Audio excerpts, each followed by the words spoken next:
ఈ మధ్య కాలంలో యుద్ధం ప్రారంభమైన తర్వాత ఇరాన్, ఇజ్రాయెల్, అమెరికాల మధ్యన జరుగుతున్న ఈ ఘర్షణలో మరి ఆంబోతుల కొట్లాటలో లేగదూడలు నలిగిపోయినట్టు ఇవాళ సామాన్యులు సమిధలవుతా ఉన్నారు.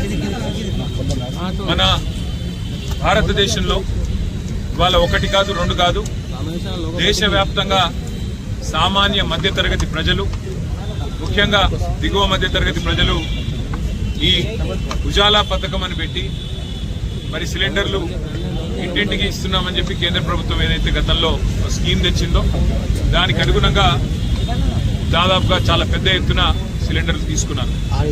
అట్లాగే మన రాష్ట్రంలో కూడా కాంగ్రెస్ ప్రభుత్వం మరి మేము 500 రూపాయలకే సిలిండర్ ఇస్తామని చెప్పి నమ్మబలికి ఇవాళ వారు కూడా ఎన్నికల మేనిఫెస్టోలో ఇచ్చిన మాట నమ్మి కూడా లేని వాళ్ళు కూడా తీసుకునే పరిస్థితి.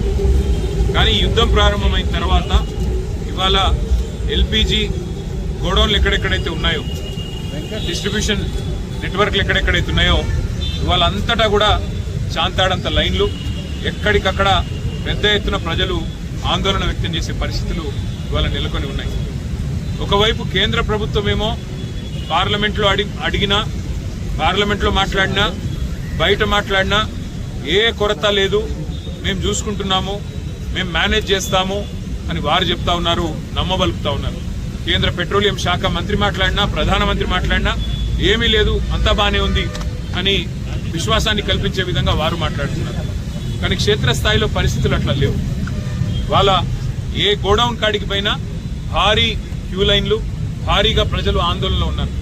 రాష్ట్ర ప్రభుత్వమేమో కేంద్రం సహకరించట్లేదు, సప్లై లేదు, ఇబ్బంది ఉంది, కేంద్రం ఏమీ చేయలేకపోతే మేమేం చేస్తాము, పెట్రోలియం శాఖ మరి కేంద్ర ప్రభుత్వ ఆధీనంలో ఉంటుందని చెప్పి రాష్ట్ర ప్రభుత్వం తప్పించుకునే ప్రయత్నం చేస్తా ఉంది.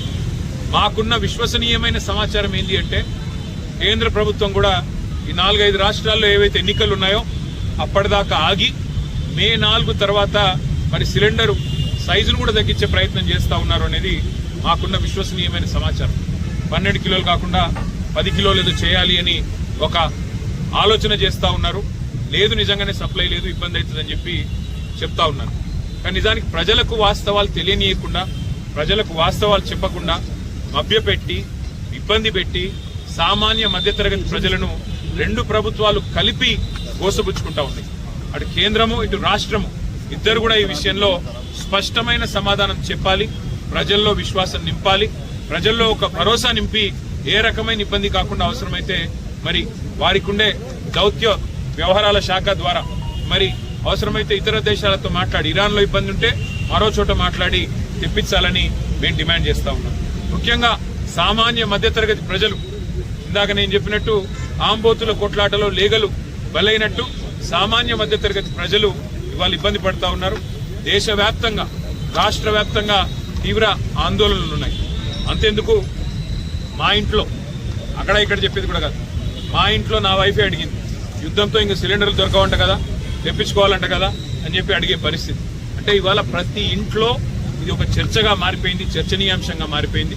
కాబట్టి ఈ విషయంలో వెంటనే కేంద్ర రాష్ట్ర ప్రభుత్వాలు ఒక వివరణ ఇచ్చి మరి కేంద్రంలో, రాష్ట్రంలో కొరత లేకుండా చూడాలని, వెంటనే ఈ విషయంలో ఒక సకారాత్మకమైన వైఖరి ప్రకటించాలని చెప్పి రాష్ట్ర ప్రభుత్వాన్ని డిమాండ్ చేస్తున్నాం.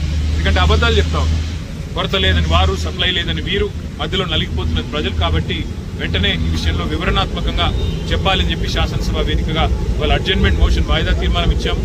చర్చకు పట్టుబడతాము. ప్రభుత్వం స్పందిస్తే మంచిది, స్పందించకపోతే తప్పకుండా ప్రజల తరఫున ప్రశ్నలు అడుగుతూనే ఉంటాం, నిలదీస్తూనే ఉంటాం. Thank you.